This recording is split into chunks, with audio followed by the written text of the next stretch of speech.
My name is Amanda Mitchell. I'm 28 years old. And until recently, I ran a successful online marketing business that supported not just me, but my entire extended family. For 6 years, I financially carried my parents, my siblings, and their endless emergencies. I paid their mortgage, utilities, car payments, medical bills, failed business ventures, and lavish weddings. Over $250,000 vanished into their bottomless pit of needs and wants. Then last month, a fire destroyed my apartment and office. I lost everything I owned. When I showed up at my parents' doorstep with nothing but a backpack of salvaged belongings, my own mother laughed in my face and declared, "This isn't a shelter." That night, I made a decision that changed everything. Before I tell you what happened after I cut every penny of support, let me know where you're watching from and hit subscribe if you want more stories about setting boundaries with toxic family members. I grew up in Rochester, New York, in a household where financial chaos reigned supreme. Not because we lacked money, but because my parents, Gary and Karen Mitchell, possessed zero ability to manage what they had. My father, Gary, now 52, never held a job longer than 18 months. He'd start strong at each new position, then either quit over perceived slights or get terminated for excessive absences. What he never missed, however, was his weekly poker game with buddies, which consistently ended with him cursing about terrible luck while our bills went unpaid. My mother, Karen, 50, compensated for her misery through compulsive shopping. By my senior year, she'd maxed out 12 credit cards while complaining we couldn't afford my textbooks. Her closet overflowed with tagged merchandise she'd never worn, yet she'd lecture me about understanding adult responsibilities whenever I questioned their spending priorities. "Amanda, you don't comprehend what it takes to run a household," she'd snap when I suggested budgeting might help our constant financial crises. By 16, I was working 20-hour weeks at the local grocery store while maintaining a 4 GPA. I understood responsibility far better than they ever would. My younger brother Jason, now 26, inherited our father's work ethic, which is to say none whatsoever. He dropped out of community college after one semester because entrepreneurs don't need degrees. His brilliant business ventures included a lawn care service abandoned when he realized it required early mornings, an energy drink distribution scheme that was actually an MLM costing him $3,000, a food truck concept that never progressed beyond expensive planning phases, though it cost me $22,000. My sister Stephanie, 24, learned early that tears and manipulation could extract whatever she desired from our parents, despite our family's limited resources. When denied something, she'd deploy the silent treatment for weeks, making everyone miserable until she got her way. As we aged, her demands escalated from toys to designer clothes to a wedding that nearly bankrupted me personally. I was the anomaly in our dysfunctional family tree, the responsible one who actually worked. Every summer, every weekend, every spare moment went toward earning money. I applied for countless scholarships and managed to attend state university with minimal loans. Graduating with a business degree while juggling 3 jobs, morning barista shifts, afternoon student assistant work, and weekend waitressing taught me more about persistence than any classroom ever could. The summer after graduation, I landed a marketing position at a local agency. For 2 years, I lived frugally, saving every possible penny while colleagues bought new cars and took exotic vacations. Evenings and weekends, I built my own client base, creating websites and managing social media for small businesses. By 24, I'd accumulated enough clients to quit my day job and launch my own marketing firm. Within 6 months, I was earning more than both parents combined. That's when the financial requests began. Initially, they seemed reasonable. Mom needed help with electricity one month because Dad had been laid off again. Dad's car required repairs they couldn't afford. I helped because that's what family does, right? The first year, I probably contributed about $8,000 total, not insignificant, but manageable given my growing income. I felt genuinely good about helping my family achieve stability. The second year, everything changed dramatically. Dad lost yet another job and they fell behind on mortgage payments. Mom called sobbing, claiming they might lose the house I'd grown up in. "We've tried everything, Amanda. You're our only hope," she wailed through theatrical tears. I took over their $1,700 monthly mortgage payment, telling myself this was temporary assistance during a rough patch. By year 3, temporary had become permanently expected. I now covered their mortgage, utilities, and car insurance. When Jason approached me with his food truck idea, I couldn't refuse his passionate pitch about finally finding his calling. The $22,000 investment disappeared within 4 months, leaving nothing but a half-wrapped truck sitting in our parents' driveway until they sold it for scrap. Year 4 brought Stephanie's wedding. She'd gotten engaged to a decent guy who worked in sales but couldn't afford her dream celebration. When Mom called requesting my contribution, I asked for a budget. The figure $135,000 made me choke on my coffee. "That's perfectly reasonable for a modest wedding these days," Mom insisted with a straight face. I ended up financing everything from the venue to their Bali honeymoon. The 5th year, Dad needed emergency gallbladder surgery. While he had basic insurance through his newest job, the deductible was substantial. I covered the $8,500 medical bills, plus purchased him a used car when his finally died. Mom's shopping addiction worsened significantly, and I found myself paying off her credit cards to prevent their credit score from completely tanking. By year 6, I was fully supporting my entire family. My parents hadn't paid their own mortgage in 4 years. I covered all utilities, Jason's rent after his third roommate evicted him, and Stephanie's car payment for the brand new SUV she needed despite having no children. All told, I was spending over $6,000 monthly on my family while struggling to grow my business and save for my own future. The gratitude that had been present during that first year had long since evaporated. My help wasn't appreciated, it was demanded. When I couldn't immediately transfer money for Stephanie's emergency shopping spree, she wouldn't speak to me for days. When I suggested Dad seek more stable employment, Mom accused me of calling him a failure. After everything we've done for you became her constant refrain, though I couldn't recall exactly what they'd done besides providing legally required minimum care during childhood. I missed vacations with friends because someone always needed something. I postponed buying my own home because my money was tied up in everyone else's problems. I worked 60-hour weeks to maintain the income necessary to support 5 adults. Deep down, I knew this arrangement was fundamentally wrong, but every time I considered reducing support, guilt would overwhelm me. Family takes care of family, Mom would remind me constantly. And I believed her even though care only seemed to flow in one direction. The smoke alarm shrieked at 2:17 a.m. on a Tuesday in April. Initially, I thought my phone alarm was malfunctioning, but the sound was too urgent, too insistent, too wrong. When I opened my bedroom door, thick black smoke immediately forced me to my knees, choking and disoriented. My apartment was on the third floor of a converted Victorian house. I'd chosen it specifically because the spacious front room made a perfect home office. I'd loved that old building with its ornate woodwork and bay windows. Now those same vintage features were transforming it into a death trap. I crawled to the bathroom, soaked a towel in water, and covered my face.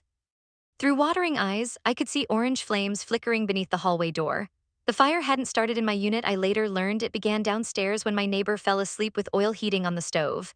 But it was spreading with terrifying speed through the century-old structure.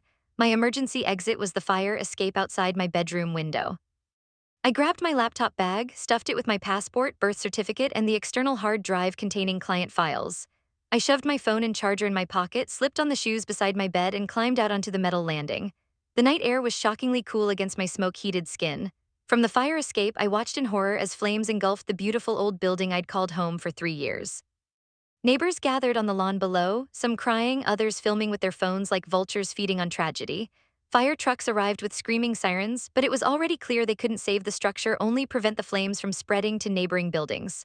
A firefighter helped me down the ladder, asking if I was injured. Besides minor smoke inhalation and shock, I was physically fine. Emotionally was another story entirely. I stood on the sidewalk for hours, wrapped in a Red Cross blanket, watching my home and office burn to nothing. By morning, all that remained was a charred skeleton of blackened wood and collapsed floors.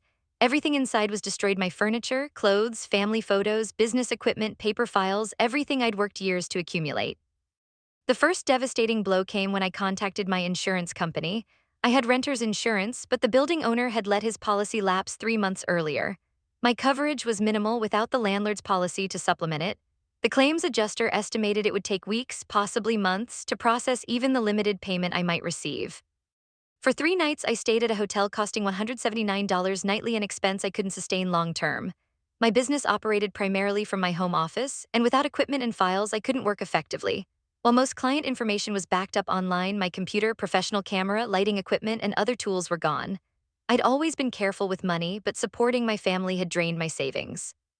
The emergency fund I once maintained was depleted after paying for Dad's car last year. I had about $3,200 in checking, enough for maybe 2 weeks of hotel stays, but not enough for apartment deposits while maintaining my family's financial needs. My friends Megan and Tyler offered their couch for a couple nights, but they lived in a tiny one-bedroom with barely room for themselves. I accepted gratefully, not wanting to impose longer than absolutely necessary. By day 5 after the fire, I was running out of options. I'd applied for emergency assistance, but without dependent children, I wasn't prioritized. I'd called every affordable apartment, but without proof of current employment, my business cards and marketing materials had burned. Landlords were hesitant. That's when I made the decision that seemed so obvious. I was embarrassed I hadn't thought of it immediately. After 6 years of supporting my family, surely they would help me for a few weeks until I recovered. I called my mother first, explaining the situation in detail. Her response was lukewarm at best. "Oh, that's terrible, honey, I'm so sorry." The sympathy in her voice didn't match her words. "You know, our spare room is full of storage right now, and your father's been feeling under the weather. It's really not a good time." I was stunned. Not a good time? I'd been sending money when it wasn't convenient for me for 6 years, but I held my tongue, thinking perhaps asking in person would help them understand my desperation. Maybe I could come over tonight, I said carefully, just to discuss options. Sure, honey, we'll be home. I borrowed Megan's car and drove 30 minutes to my parents' suburban home, the home whose mortgage I'd been paying for 4 years. The spring evening was pleasant, with late sunlight warming the dashboard. I rehearsed what I would say, how I would explain this was temporary, that I just needed shelter for a few weeks while sorting things out. I wasn't asking for money, just a roof over my head, the roof I'd been financing. As I pulled into their driveway, I felt relief and apprehension. The house looked identical to always neatly trimmed lawn maintained by a service I paid for, fresh paint from last summer that I'd funded, and Mom's flower beds blooming with spring bulbs. My parents' cars sat in the driveway, Dad's 2-year-old Ford bought with my money, and Mom's SUV with monthly payments courtesy of me. I took a deep breath and got out, clutching the backpack containing everything I now owned. Mom opened the door before I could knock, her eyes widening at my appearance. I hadn't accessed most of my clothes since the fire, rotating between 2 borrowed t-shirts. My hair still carried faint smoke scents despite multiple washings. Amanda, you look exhausted, she said, hesitating before stepping aside. The house was immaculate as always. Fresh flowers sat on the entryway table and I could smell something baking. The contrast between this comfort and my current situation made my throat tight. Is Dad here? I asked, following her to the kitchen. In the living room, watching his shows, she gestured vaguely before opening the refrigerator. Have you eaten? I could make a sandwich. I'm not hungry, thanks. In truth, I hadn't eaten since morning, but food was the last thing on my mind. Dad barely looked up when I entered the living room. He was sprawled in his recliner, the one I'd bought him for Christmas, watching baseball on the large flat-screen TV that had been my gift after his promotion, which he'd lost 3 months later. Hey, Dad. Hey, kiddo, heard about the fire? Tough break. Tough break. Like I'd lost a casual bet, not everything I owned. I sat on the couch and waited for Mom to join us. When she did, carrying wine for herself but nothing for me, I launched into my carefully prepared speech. As you know, I lost everything in the fire. Insurance is giving me problems, and it'll be a while before I can get back on my feet. I was hoping I could stay here for a few weeks while I sort things out. Just until I can find a new apartment and replace my work equipment. The silence stretched endlessly. Mom sipped her wine, her expression shifting from feigned concern to obvious annoyance. Amanda, you know we love you, but this just isn't a good time. Your father hasn't been well, and we've converted the guest room into storage space. I could sleep on the couch, I said, desperation creeping into my voice, or clear out some storage. I don't need much space. It's not just that, Mom continued, avoiding my eyes. You know how your father values his routine. Having someone else here would be disruptive. I stared at her, unable to process what I was hearing. They had a 4-bedroom house. Besides their master bedroom, there was the guest room, Stephanie's old room preserved like a shrine though she'd been married 2 years, and Jason's room, which he still used occasionally between apartments. Mom, I have nowhere else to go, I said, my voice cracking. I've lost everything. That's when she did it. She laughed, a short, dismissive laugh that sliced through me like a blade. Don't be so dramatic, Amanda. This isn't a shelter. You've always been resourceful. I'm sure you'll figure something out. In that moment, something broke inside me. 6 years of supporting them, of putting their needs before mine, of being the responsible one, and this was how they repaid me. Do you realize, I said, my voice unnaturally calm, that I've been paying your mortgage for 4 years, that I pay for this house you're refusing to let me stay in? Mom's expression hardened.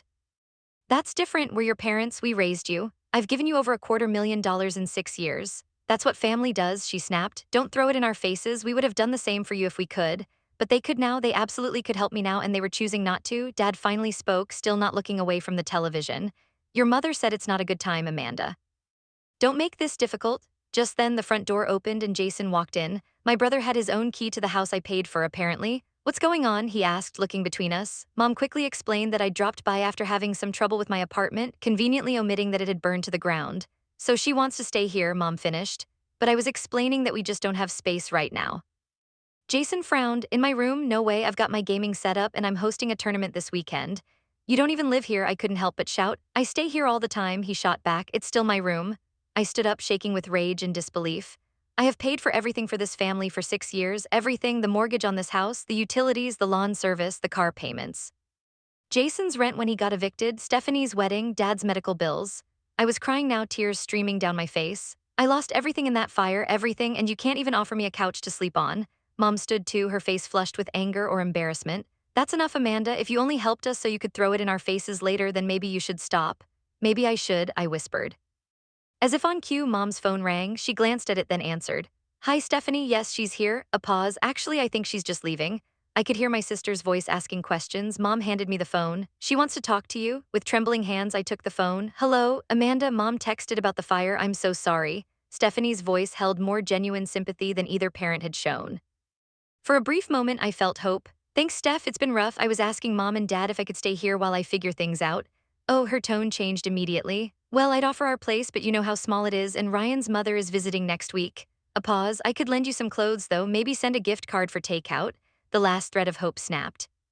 Don't worry about it, I said flatly and handed the phone back to mom without saying goodbye. I grabbed my backpack from beside the couch. No one spoke as I walked to the front door, no one tried to stop me. As I opened the door, rain had started falling, a perfect cinematic touch to the worst day of my life. Amanda, mom called as I stepped outside. I turned, thinking perhaps she'd had a change of heart. Instead, she said, will you still be sending the mortgage payment on the 1st? We have property taxes coming up. I didn't answer. I couldn't. I simply turned and walked to my borrowed car, rain soaking through my thin t-shirt. In the car, I sat with the engine off, staring at the house through rain-streaked windows. 6 years of support, of sacrificing my dreams to keep them comfortable, and they couldn't offer me a couch for a few nights. The weight of that rejection crushed down on me until I could barely breathe. I put my head on the steering wheel and sobbed deep, painful sobs that came from somewhere primal inside me. In that moment, parked outside the house I'd been paying for, I realized a devastating truth. To my family, I wasn't a daughter or sister. I was an ATM, and ATMs don't need shelter. I spent that night in Megan's car, parked behind a 24-hour Walmart. I couldn't face returning to her apartment and explaining what had happened. The humiliation was too raw, too fresh. I reclined the driver's seat and tried to sleep, but my mind kept replaying mom's laugh, dad's indifference, my siblings' selfishness. Around 3 a.m., I opened my phone's notes app and began calculating. Mortgage payments for 4 years, $81,600. Utilities for 6 years, approximately $18,000. Car payments for both parents over 3 years, $32,400. Jason's failed business ventures, $38,000. Stephanie's wedding and subsequent emergencies, $47,000. Various medical bills, credit card payments, insurance premiums, and miscellaneous expenses, roughly $63,000. The total stared back at me, $280,000, over $250,000 gone. Not invested in my future, not saved for a home, not used to grow my business. Just gone, poured into the bottomless pit of my family's needs and wants. And what had I gotten in return? Not even a couch to sleep on when I had nothing. As dawn broke, I drove to a 24-hour diner. I was exhausted, hungry, and desperately needed coffee.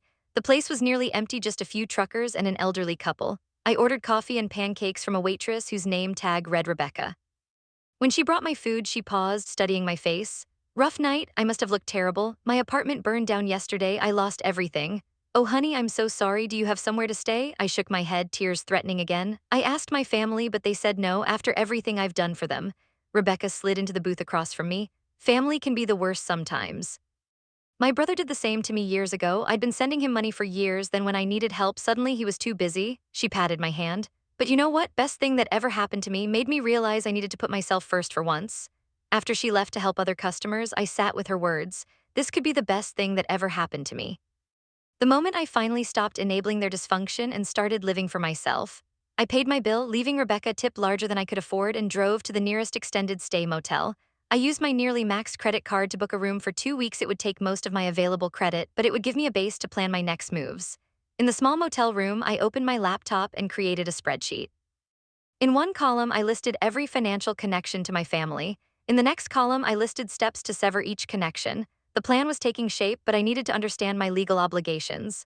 Quick research showed that since I wasn't a co-signer on the mortgage, just making payments, I had no legal responsibility to continue. The same was true for utilities and Jason's rent. I drafted an email to my family. I wrote and rewrote it several times, trying to find the right balance between explanation and boundary setting. The final version read, Mom, Dad, Jason, and Stephanie, after yesterday's conversation, I've come to a decision that's been long overdue. Effective immediately, I will no longer be providing financial support to any of you. Over the past 6 years, I have given this family over $280,000. I have sacrificed my own financial security and future to keep you comfortable. Yesterday, when I came to you having lost everything in a fire, you couldn't offer even temporary shelter in the home I've been paying for. I've already contacted the mortgage company, utility companies, and other services to remove my payment information. This isn't about revenge. It's about finally recognizing that this relationship has been entirely one-sided. Please do not contact me asking for money. My decision is final. Amanda, I didn't send it immediately. Despite my resolve, this was massive. I closed my laptop and fell into a deep, dreamless sleep. When I woke hours later, I found multiple missed calls from my mother. I didn't listen to the voicemails. Instead, I reopened my laptop, reread my email, and before I could second-guess myself, hit send. Then I blocked all their numbers. The strangest feeling washed over me, not satisfaction or vindication, but relief. Pure, overwhelming relief. I had nothing, but somehow felt lighter than I had in years. The next morning, I systematically worked through my list. I called the mortgage company first. You want to remove automatic payment, but you're not the mortgage holder? The representative asked, confused. That's correct. I've been making payments on behalf of my parents, but I'll no longer be doing so. After verifying my identity as the payment source, they processed my request. I asked for and received a statement showing all payments made from my account, $81,600 total. Throughout the day, I methodically severed every financial tie, each utility company, car loan provider, and credit card company. Some were easy cancellations. Others required more explanation, but none could force me to continue paying for accounts not in my name. With each call, each confirmation email, I felt more in control of my own life than I had in years. By afternoon, I'd worked through most of my list. My phone had been buzzing constantly as my family discovered they couldn't access my accounts, but I wasn't answering. The most difficult call was to the student loan company where I was co-signer on Jason's loans he'd stopped paying years ago. I couldn't simply remove myself as co-signer, but I did set up minimum payments to protect my credit while exploring legal options. After working through my financial to-do list, I made one final call to a legal aid service. The attorney assured me I'd done everything correctly. Since you weren't contractually obligated to make these payments, with the exception of the co-signed student loan, you have no legal responsibility to continue, she explained. That evening, I sent individual emails to each family member with detailed accounting of exactly what I'd paid for them over the years. The totals were staggering when laid out chronologically. To my mother, $124,350. To my father, $62,800. To Jason, $56,900. To Stephanie, $56,950. I ended each email with the same message. This is documentation only, not a request for repayment. As stated previously, I will no longer be providing financial assistance of any kind. Please respect this boundary. Then I set up auto replies. I am currently unavailable as I rebuild after losing my home and business in a fire. If this is regarding past financial arrangements, please note that I am no longer providing financial support. That night, I slept better than I had since before the fire. The constant knot of stress between my shoulder blades had finally begun to loosen. By morning, I had 52 missed calls. The voicemails ranged from angry to confused to manipulative to desperate. But underlying them all was the same theme: they didn't care about me, only what I could provide. Each message confirmed what I already knew. They hadn't loved me, they'd used me, but I was free now, free to rebuild not just my business and my home, but my entire life. Free to save for my own future, to make my own choices, to form relationships based on mutual respect rather than financial obligation. It would be difficult. It would be scary, but for the first time in 6 years, every dollar I earned would be mine to use as I chose. The fire had destroyed my old life, but from those ashes, I was building something better, a life where my worth wasn't measured by what I could give others, but by who I chose to become. Sometimes losing everything is the only way to discover what you really need. And what I needed was freedom. Has someone in your life ever taken advantage of your generosity? Share your story in the comments below, and don't forget to like and subscribe if you want to hear more about setting boundaries with toxic family members. Remember, you deserve relationships that lift you up, not drain you dry.